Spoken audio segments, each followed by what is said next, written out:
घोटाचा दाना चहूकड बहरला राना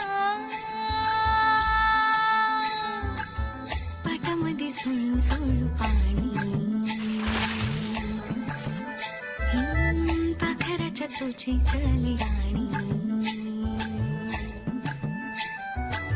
शेतामध्ये राबणारा लेक काळ्या मातीचा राखडा तो मर्द माझा भाळाच्या छातीचा वेडा पिसा छंद असा लागला तुझ्यात जीव रंग